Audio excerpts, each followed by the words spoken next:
အားလုံးပဲမင်္ဂလာပါနော်ကျွန်တော်ဒါကအထိုင်နဲ့ break လေးပြောပေးမယ်သူထွက်နေတဲ့ကဏ္ဍလေးတွေပေါ့နော်သူရှိတော့ကိုယူဆခဲ့တာလေးအောင်ခဲ့တာပေါ့နော်အောင်ခဲ့ပေမဲ့မရဘူးဗျအဲ့ဒီအဲ့ရိုက်ကြည့်တော့ကတော့ဗဇက်ကလည်းပြောလက်ကလည်းချပြီးတော့အဲ့မှာ9ခုတက်ပါတော့အဲ့ဒါကို9ခုလေးတစ်လုံးနဲ့ထိုးတာပေါ့ပြန်ကြပြောတာဒီမှာတော့လိုရင်းပြောပြမယ်ဗျလိုက်မဟုတ်တော့နော်ဗီဒီယိုဖိုင်ရိုက်တင်ပြီးတော့တစ်ခါမှတော့အဲ့လောက်ကြီး short video တင်ဘူးတယ်ပေါ့လေတင်ရမလားတော့မသိစမ်းကြည့်မယ်ပေါ့နော်အဲ့ဒါကတော့ YouTube ကတော့လောက်ထားတာကတော့2024ကလောက်ထားတာပါမသုံးတာပေါ့နော်အဲ့တော့တွေ့ရင်လည်း subscribe လေးနှိပ်ပေးကြပါဦးနော်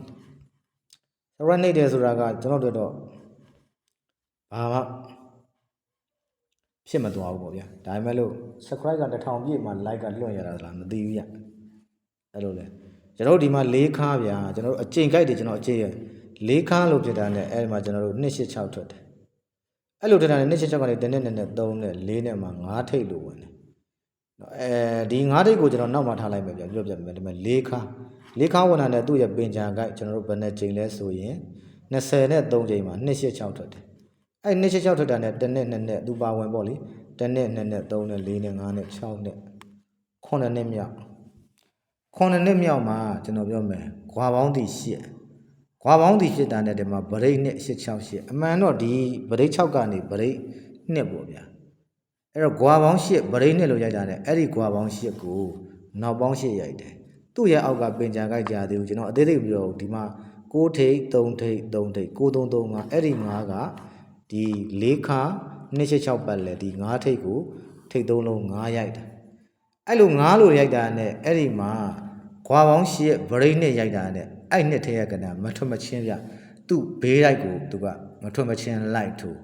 တဲ့ဒီဘေးလိုက်ထွက်တဲ့496ဆိုတဲ့ကဏ္ဍကအဲ့ဒီ496ဘေးလိုက်ထွက်တာမလားဘေးလိုက်ထွက်တဲ့ကဏ္ဍဒီအဲ့နဲ့တဲ့ပြန်တွက်ဆိုတာသူကရှိရမယ်နော်ဟုတ်ပြီနော်အဲ့လိုရှိရတဲ့ဒီထိပ်3လုံး5ကနေအဲ့တော့ဒီမှာထိပ်3လုံး5ဒီ5ထိပ်ကိုထိပ်3လုံး5ကို3465ခွန်လို့ပိတ်တာနဲ့သူကထိပ်3လုံးသေးရအပိုင်ရတာထိပ်ပေါ့ဒီထိပ်3လုံး5ကိုခွန်လို့ပိတ်တာနဲ့ထိပ်3လုံးပြန်သုံးတယ်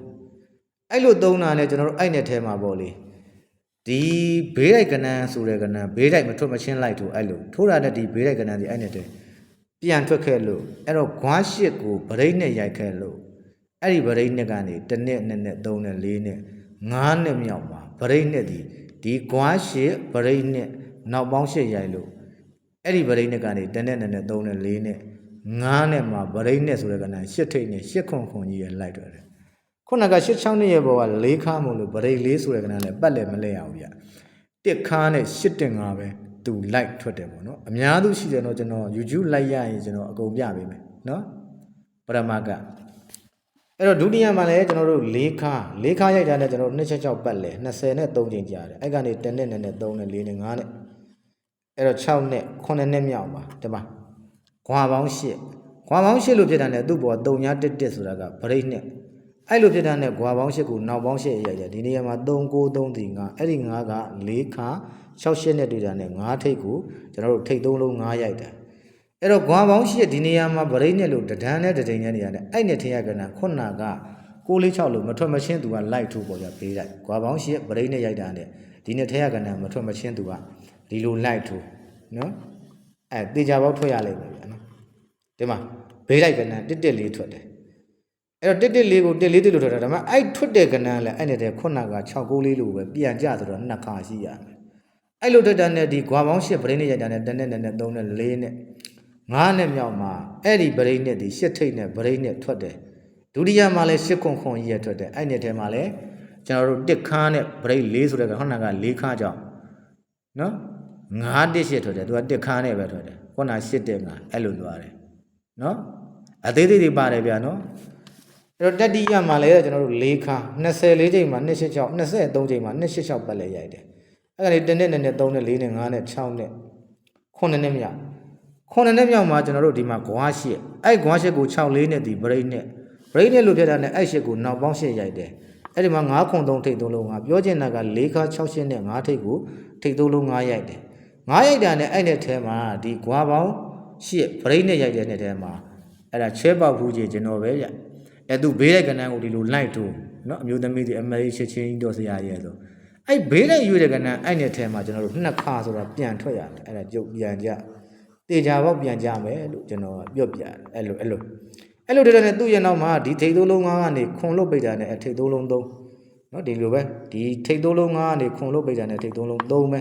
သူကဖြစ်တာအဲ့တော့ဒီဂွမ်ပေါင်း၈ကိုပရိနဲ့ရိုက်တာနဲ့သူပါဝင်1နဲ့2နဲ့3နဲ့4နဲ့5နဲ့မြောက်မှာပေါ့ဗျာသူကတော့ဒီမှာ8ခွန်ခွန်တွေကြီးပဲပြရတယ်ကျွန်တော်ပြထားတဲ့အတိုင်းပဲဒီမှာ8 1 5တွေပေါ့အဲ့တော့ကျွန်တော်ပြောချင်တယ်ဒီပဲ8ထိတ်နဲ့ပရိနဲ့ပေါ့ဗျာနောက်တစ်ခါထပ်ကြည့်ကြတော့နော်အဲ့တော့8ထိတ်ပရိနဲ့8 1 5ပေါ့နော်အဲ့တော့ဒီမှာကလန်ဒါမှာ69ကနေ6 1 5ပရိနဲ့ဆိုတာအတက်ရှိတယ်ဗျအဲ့ဒီပရိနဲ့ထွက်လို့8ထိတ်နဲ့ပရိနဲ့ထွက်ရလိမ့်မယ်ဗျတကယ်ထွက်တယ်အဲ့ကျန်တဲ့ဟိုပေါ့ပိုလိုဆန်လာလေးကျွန်တော်မပြောတော့ဘူးပေါ့ဗျာကျွန်တော်လည်းလိုက်မဟုတ်တော့ပြရတာအဆင်မပြေဘူးခုတော့ကိုယ့်ကို view ပိုင်းပြန်ကြည့်ရမှာเนาะတဲ့လားကင်မရာတဲ့လားပါလားအဲ့လိုလေးပြန်ကြအဲ6တင်5ဒီပရိနဲ့ရိုက်တဲ့သူပါဝင်လို့1နဲ့2နဲ့3နဲ့4နဲ့5နဲ့6နဲ့9နဲ့10နဲ့မှာတည်းမှာ8ထိတ်နဲ့8တစ်8ဒီပရိက9နဲ့အဲ့ပရိခွန်လို့ရိုက်တာနဲ့ဒါပရိက9နဲ့เนาะအဲ့တော့6တင်5ပရိနဲ့ဒီ6တင်5ဒက်ကလနာမှာ60ကနေ3လုံးတဲထွက်တယ်အဲ့6တင်5နေ1နဲ့2နဲ့3နဲ့4နဲ့5နဲ့6နဲ့9နဲ့10နဲ့မှာ8ထိတ်နဲ့ပရိကဘာလဲခွန်ဘာ8တစ်8တက်တယ်အဲ့ဒီ8ထိတ်ကနေ1နဲ့2နဲ့3နဲ့မှာ6တက်5ဒီပရိနဲ့မို့အဲ့ဒီကြာဒီ8ထိတ်ကနေ2လို့ပိတ်တယ်အဲ့ဒီ2ပိတ်ကနေသူ့ရဲ့နောက်1နဲ့2နဲ့3နဲ့4နဲ့မှာလဲ8ထိတ်နဲ့ပရိနဲ့ထွက်တယ်ပရမကနော်အဲ့တော့ဒုတိယကံမှာလဲ6တက်5ဒဲတစ်လုံးတွေ့ပြန်ပြီအဲ့တော့1နဲ့2နဲ့3နဲ့4နဲ့5နဲ့6နဲ့9နဲ့10နဲ့မှာနော်8နဲ့မို့8ထိတ်ဝင်တာနော်အဲ့တော့8ထိတ်နဲ့ပရိက9က8တက်8တီကခွန်ဓမ္မ8 5 3တီက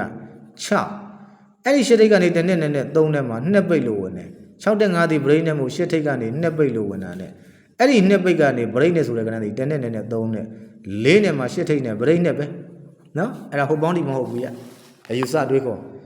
တတိယမှာလဲ6တက်5ရိုက်တယ်ခုန8ထိတ်ပရိခွန်6ပြီး5ရိုက်လိုက်မယ်ဗျာ1နဲ့2နဲ့3နဲ့4နဲ့5နဲ့6နဲ့9နဲ့10နဲ့မှာ8နဲ့မို့လို့8ထိတ်နဲ့ break ကခွန်6ပြီးတော့9ရိုက်တယ်